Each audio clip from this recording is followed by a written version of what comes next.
You're watching the 49ers Report by Chat Sports. I am Chase Sr. He is Thomas Mott. Give me a follow on Twitter at Chase_Senior. Give him a follow at Real Thomas Mott. Coming up, we're going to take a look at some free agent targets who the San Francisco 49ers could target to bring in late in the process. But first, let's take a look at what the 49ers did in the 2021 NFL Draft. Made a splash at pick number 3 by drafting Trey Lance, quarterback out of North Dakota State. The pick of Aaron Banks, offensive guard out of Notre Dame in the second round after they traded back, surprised some people, but he is certainly a mauler. Trey Sermon in the third round, pick number 88. He enters a very crowded but talented running back room for the 49ers. Ambry Thomas, cornerback out of Michigan. 49ers select him in the third round at pick 102. They continue to address the offensive line by selecting offensive tackle Jalen Moore, offensive tackle out of Western Michigan in round 5. Diamador Lenore, one of the best names in the 2021 NFL Draft, 4'4" corner, rangy, really good speed. He was picked up in round 5, pick 172. Talanoa Hufanga, safety out of USC in round 5. So many 49ers fans are jacked up about him. I could see a scenario where he switches to linebacker or maybe is a hybrid guy who plays both safety and linebacker. I thought that was great value in round 5 at pick number 180. And the final pick that the 49ers made in the draft, Elijah Mitchell. Not only does he have really good size out of Louisiana, runs a 4.3 40. Now, the 49ers don't have a ton of roster spots to fill. That's why they were somewhat silent going after some UDFAs. They brought in 4 of them. They include Austin Watkins, wide receiver out of UAB, Josh Peterson, tight end out of Louisiana Monroe, Justin Hilliard, linebacker out of Ohio State, former 5-star kid who was ravaged by injuries, as well as Elijah Sullivan, Kansas State linebacker. So those guys will have an opportunity to compete for roster spots in upcoming OTAs, mini camps, and if they make it to training camp, then as well. As for the 49ers post-draft needs, no particular order here, Thomas, but what do you think about this list as far as the 49ers post-draft needs? You mentioned no particular order, although I think the order is pretty darn good here. I put defensive line a little bit higher. Listen, the draft was interesting. I think the 49ers kind of shocked some people and did a little more offensive line and running back dibbling than they really should have, right? They kind of were like, ooh, look, a good running back there. Let's go ahead and grab it. Oh, look, great offensive lineman. Okay, we'll go ahead and grab that. I don't know if they needed another running back. I don't know if they needed all this depth on the offensive line. I would like the pass rusher. And I think you can sit back and feel very confident that Nick Bosa is going to be ready to rock when the season starts. He said so himself. We talked about it here on the channel. But hey, listen, there's no guarantee. And the 49er pass rushers still need to be able to get to the quarterback, whether he's in there or not. So I'd say defensive line definitely goes up there a little bit further in terms of the need. The big wide receiver one here is interesting because, yes, you would like them to add a big wide receiver. That's kind of what Jalen Hurd is supposed to be. Now, he's not massive. He's like 6'2", 6'3". He's still bigger, though, than Brandon Ayuk and Deebo Samuel, and so we talk about it all the time. If Hurd is healthy, he's going to be a great wide receiver number 3, but of course, much like Garoppolo and the rest of the Niners last year, he couldn't stay healthy. So right. I think that right now they have some needs. They don't have as many needs as other teams do. I'd go more for the defensive line in terms of depth. Not a starter, not some superstar pass rusher, because there aren't a lot to go ahead and sign, but definitely I would say the biggest draft need is the defensive line. What do you guys think? Should the 49ers go ahead and add to their team following the draft? And if so, what is their biggest overall remaining draft need? I say defensive end. Chase, are you in agreement? You got something else? I'm going to go with the secondary, and I don't think they're in need of a starter. I just think that the 49ers secondary could use a little bit more depth. And we talked about Richard Sherman earlier. I think if you put him into this defensive back room, that really rounds out this unit. And maybe doesn't turn them into one of the most talented across the NFL, but certainly one of the deepest. Richard Sherman combining with the likes of Jason Verrett, Kwan Williams, Jimmy Ward, Jaquiski Tartt, and Emmanuel Mosley. I like the makeup of that secondary. Speaking of Richard Sherman, he is on our list of top free agent targets for the 49ers. Why? Because he showed interest in a 49ers reunion this past week when he went on First Take. Said that he would be, quote, ecstatic about a return to San Francisco. And he wants to play for a contender for the next 2 to 3 years. So, Thomas, that tells me he believes he has some gas left in the tank and thinks that he could really provide depth as well as maybe starts on the outside for this team.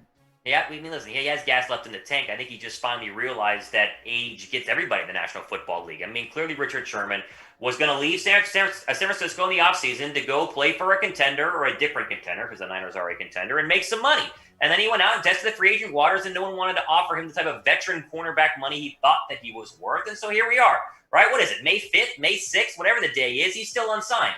And there's no end in sight for his current free agency. And so on first take, when Stephen A. Smith's like, would you go back to the San Francisco 49ers? He has to say yes, because they're one of the few teams, I think, that would take him back with open arms and give him a fair deal overall. Now, even though he's old and they're not paying him, Chase, I think that they should re-sign him. I have no problem with giving Richard Sherman $3, $4, $5 million a year, depending on what you want to do with the current cap situation. Don't give him like 10. He's not worth 10, 8, $7 million. 3, 4, 5, come back for a year. Maybe you start, maybe you don't, but at least you provide depth in the scenario that an injury were to happen. And so I'm for it. I'm for bringing him back 100%.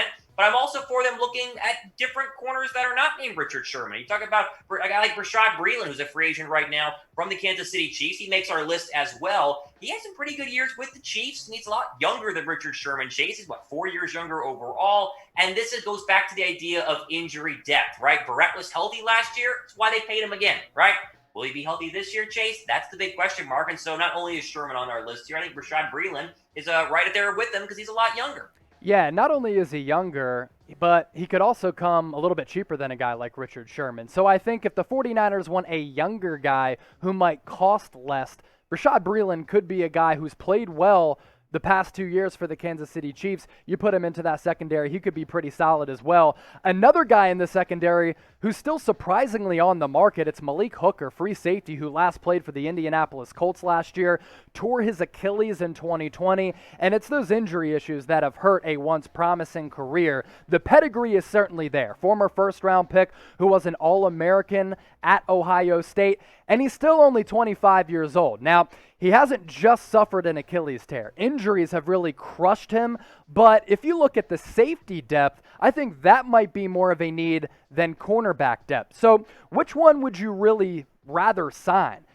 Are you going with Richard Sherman? Are you going with Bashaud Breeland, Malik Hooker? If it's Richard Sherman, type RS, Breeland, type BB, Malik Hooker, type MH. Thomas, which of those options do you find most intriguing?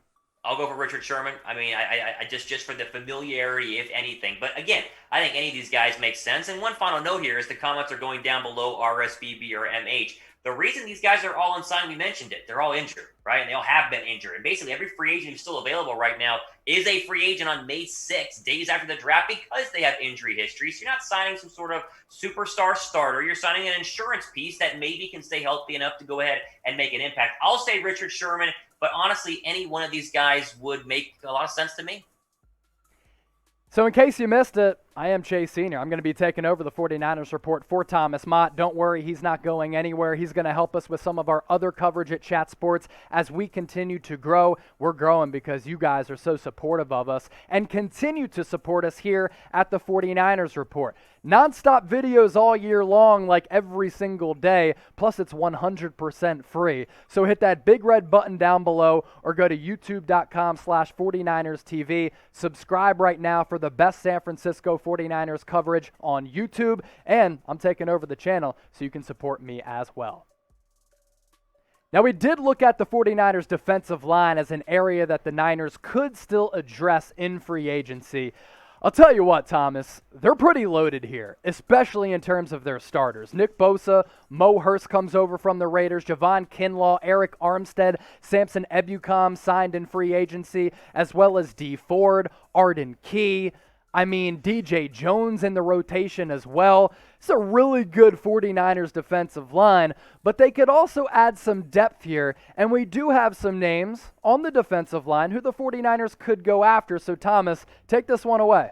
Ingram's really the only name that I think would make sense from a competitive starter outlook, right? And I don't think he would win a starting job opposite of Nick Bosa, but he would at least be competitive. It's a guy who's really, really good, but like every other free agent that's currently available, a lot of injuries. Just 7 games in 2020 due to knee injuries, 0 sacks. I mean, he did have 12 quarterback hits, but still, I mean, the guy has not had a lot of time on the football field, but he had some depth there. Now, you mentioned the 49er defensive line is healthy and good to go, and they look really good on paper right now. If they can stay healthy during the offseason, they're going to be a top 5 defensive line as is. But Ingram is something that you could at least maybe not sign today, but if one, heaven forbid, you have injuries during training camp, or you're looking at training camp and D Ford's struggling, or some of the other backups are struggling, maybe you can pick up the phone if he's still available and give a call to a guy like Melvin Ingram, who again didn't do much in 2020. He's at 0 sacks right there. He just didn't really play a lot with the Chargers, and so if he's healthy, maybe he can get back to where he once was. But the injuries, the age, another reason why he's going to go ahead and be available right now. There are other targets on the defensive line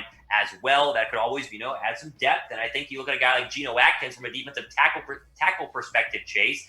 Do you think that Armstead is going to be ready to go in terms of being back to production that he was 2 years ago? Would you want some depth behind him? I mean, how do you feel about the DT position right now? Maybe a guy like Geno Atkins. Yeah, Armstead, I think, is going to be back and return to form. I also think Javon Kinlaw is going to start to live up to the expectations of being a top-end draft pick. And if you look at some of the analytics last year, like analytic databases were really high on what Javon Kinlaw brought to the table. So I think they're somewhat set at defensive tackle, but Geno Atkins is not going to demand a large salary by any means, and you could bring him in as he's in the twilight of his career. He could be a solid rotational piece, and he's been available. I mean, 9 of his 11 seasons, he's played at least 16 games, so you can at least expect him to be able to be available in the lineup as both a depth piece, but also a guy who has a ton of experience and has put up some huge numbers throughout his career. I mean, he's had a couple of high-end single-digit and double-digit sack seasons at defensive tackle for the Bengals. Barely played at all last year for Cincinnati. Maybe he has some fresh legs. He's in his early 30s, in the twilight of his career, but another guy who the 49ers could decide to bring in. So we throw out names like Geno Atkins, and we mentioned Melvin Ingram. Who would you rather have? Melvin Ingram at the edge, Geno Atkins on the interior? Type MI for Melvin Ingram. Type GA for Geno Atkins. Be sure to get your votes in the comment section. And, yeah, where would you go, Thomas?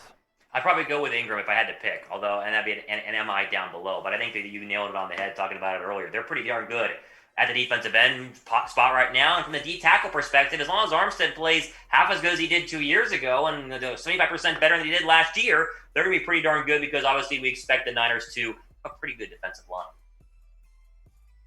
Today's show is brought to you by our friends at Newsbreak. This is an app that Thomas and I use every single day because given our jobs, not only do we have to be plugged into everything happening with the San Francisco 49ers, but when you're kind of in the media, quote unquote, you have to know about everything else going on the outside world. The beauty of the Newsbreak app, news, pop culture, entertainment, crime, weather, that can all pop up on one single feed on the Newsbreak app. If you go to chatsports.com/49NB, you can download the Newsbreak app right now on your iPhone or Android devices. Also, if you want your 49ers report coverage on the Newsbreak app, the good news is we have a page on the Newsbreak app. I asked you to get us past 300 subscribers on yesterday's show.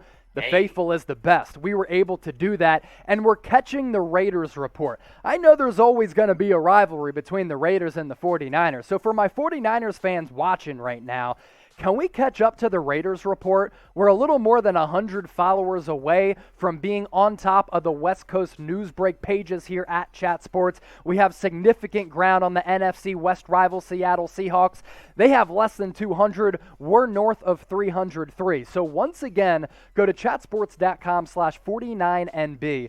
Download the Newsbreak app today on your iPhone or Android. Give the 49ers report a follow, and let's catch the Raiders report right now. Let's take a look at some more free agent targets for the 49ers. We shift from the defensive side of the football to the offensive side of the football. Alshon Jeffery. The 49ers could really, in my opinion, use a tall jump ball wide receiver. And Alshon Jeffery, he's only played in 17 games over the last 2 seasons. I'm not sure if he's cooked.